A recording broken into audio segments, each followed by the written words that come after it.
사랑하는 기쁨의 교회 성도 여러분, 안녕하세요. 오늘은 다 같이 열왕기상 11장 1절에서 13절의 말씀을 함께 묵상하도록 하겠습니다.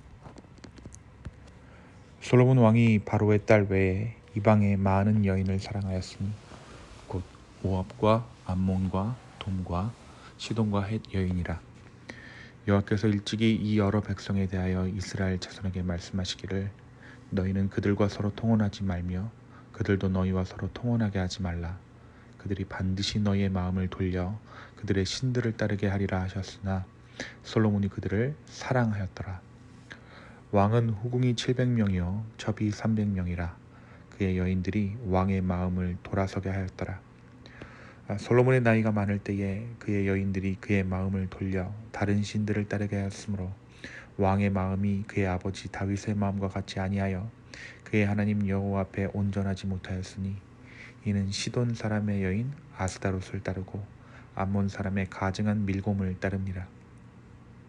솔로몬이 여호와의 눈앞에서 악을 행하여 그의 아버지 다윗이 여호와를 온전히 따름같이 따르지 아니하고 모압의 가증한 그모스를 위하여 예루살렘 앞 산에 산당을 지었고 또 암몬 자손의 가증한 몰록을 위하여 그와 같이 하였으며 그가 또 그의 이방 여인들을 위하여 다 그와 같이 한지라. 그들이 자기의 신들에게 분향하며 제사하였더라. 솔로몬이 그 마음을 돌려 이스라엘의 하나님 여호와를 떠나므로 여호와께서 그에게 진노하시니라.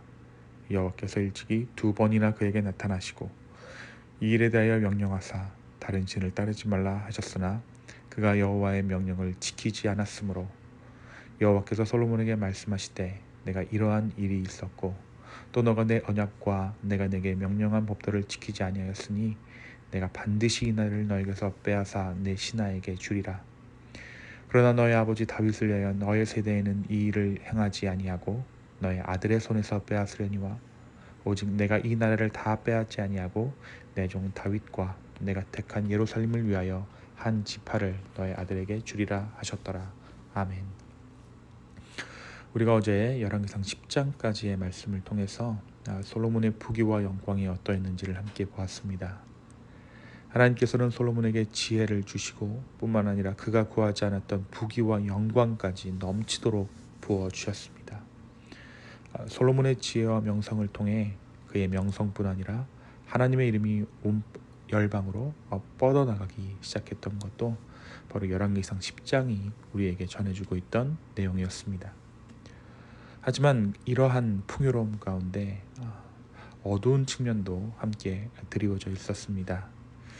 하나님께서는 이스라엘에게 마병을 모으지 말라라고 말씀하셨지만 솔로몬의 군대 창고에는 마병이 넘쳐났습니다.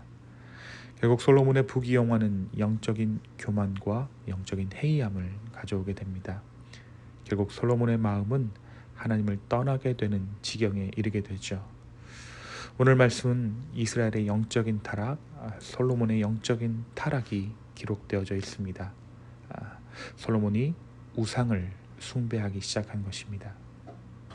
10장에서는 말을 애굽에서 사오더니 이번에는 이방 여인과 결혼했습니다.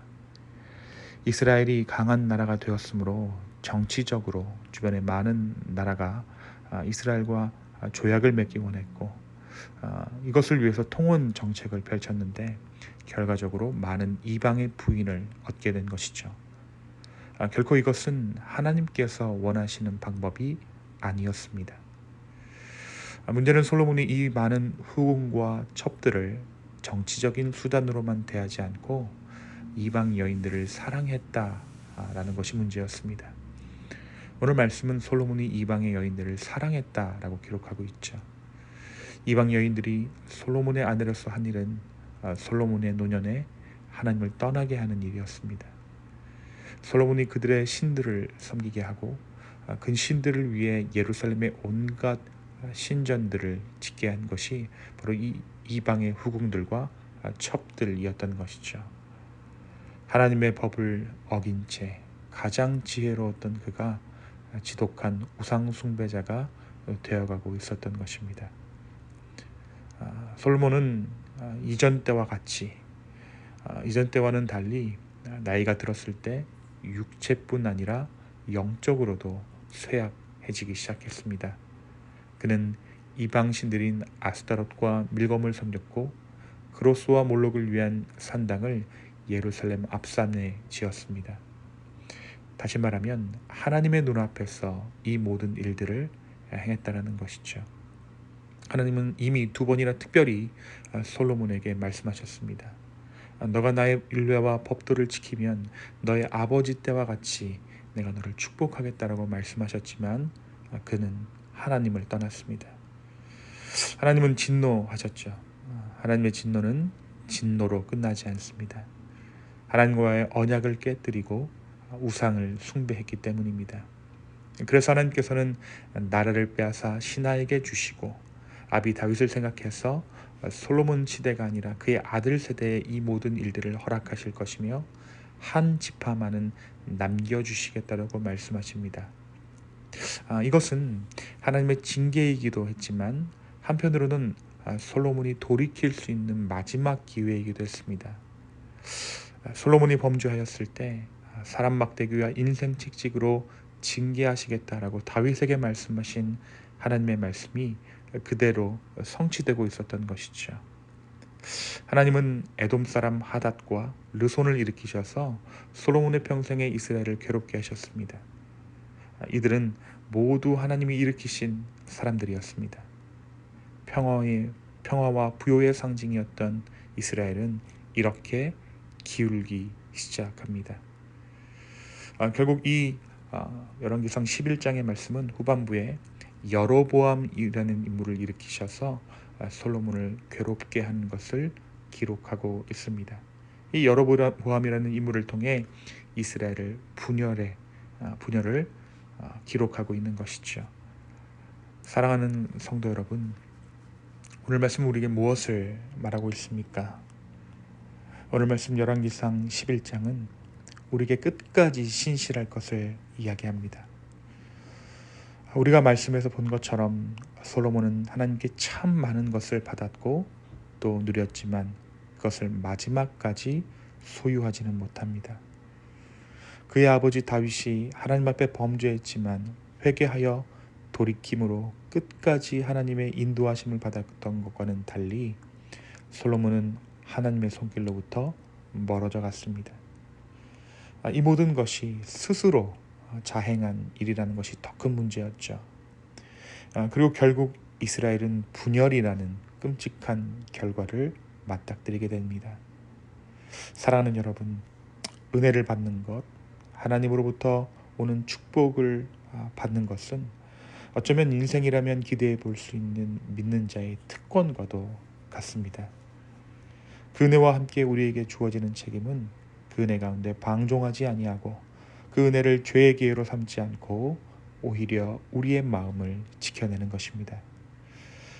하나님께 받은 은혜와 축복이 추억으로 머물지 않도록 죄의 기회가 되지 않도록 바로 지금 오늘 일하시는 그 하나님의 은혜를 체험하고 경험할 수 있는 저와 여러분이 되었으면 좋겠습니다. 주님, 나의 인생을 오늘 이 하루 동안 지켜 보호하여 주십시오.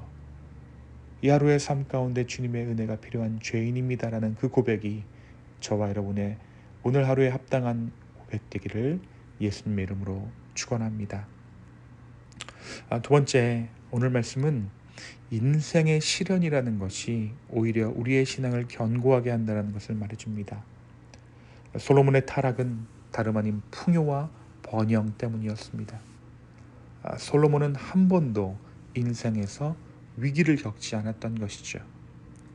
늘 전장에 나아가야 했던 이 아버지 다윗과는 달리 솔로몬은 모든 것을 누렸습니다. 모든 사람들이 그를 추앙했고 그의 지혜를 흠모하여 그에게 환심을 사려 했습니다. 이 솔로몬이 왕이 된 계기는 또 어떻습니까? 그의 어머니 밧세바가 이 솔로몬을 보호하면서 솔로몬이 무언가를 노력했다기보다는 밧세바에 의해서 솔로몬이 왕이 되었던 것이죠. 다시 말해 왕이 되기까지도 그는 아무것도 한 것이 없습니다. 모든 사람들이 그를 그냥 추앙했고 그의 지혜를 흠모하여 그에게 환심을 사려 했습니다. 결국 이토록 시련 없는 인생은 하나님을 떠나는 결과를 낳았습니다. 절실함이 사라져버린 것이죠. 은혜가 더 이상 필요하지 아니하고 모든 것을 자기의 힘으로 이루었다라고 착각하게 된 것입니다. 하나님의 도우심이 없는 삶이 얼마나 혹독한 삶인지 솔로몬은 알지 못했던 것입니다.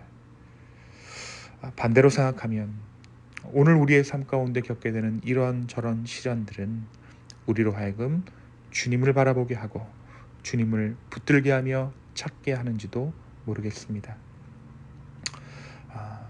그래서 때로는 우리의 시련도 감사의 제목이 되는 것이죠. 나의 삶 가운데 하나님의 은혜가 깃들게 하기 위해서 내 인생이 나의 어떠함으로 결정되는 것이 아니라 하나님의 은혜가 내 삶 가운데 인도하시는 것을 경험토록 하기 위해 주님은 우리의 삶 가운데 때로는 시험을 허락하신다라는 것입니다. 사랑하는 성도 여러분, 오늘 우리의 삶 가운데 주어진 모든 일들은 주님께서 우리와 동행하시기 위해서 허락하신 일들인 줄로 믿습니다. 다시 한번 우리의 삶을 주님께 드리며 오늘 이 하루 주님과 동행할 수 있는 저와 여러분 되기를 예수님의 이름으로 축원합니다. 이 시간 함께 기도하시겠습니다. 주님, 오늘 이 하루의 삶을 주님께 맡깁니다. 주여, 내 삶을 다스려 주시고 내 삶을 인도하여 주십시오. 주님, 솔로몬이 하나님께서 주신 지혜와 부와 명예를 지키지 못하고 죄의 길로 행하며 우상 숭배로 갔다라는 것을 우리로 하여금 보게 하시니 감사합니다. 주님, 오늘 이 아침 우리의 삶 가운데 하나님의 아버지의 은혜를 허락하여 주시옵소서. 주여, 죄인일 수밖에 없는 우리를 긍휼히 여겨주시고 인간 중 가장 지혜로운 솔로몬이 죄로 넘어졌던 것 같이 우리는 죄로 넘어지지 아니하며 주님의 은혜를 구할 수 있는, 오히려 나의 어리석음을 인정할 수 있는 우리의 삶 되게 하여 주시옵소서. 감사합니다. 이 모든 말씀 예수님의 이름으로 기도하였습니다. 아멘.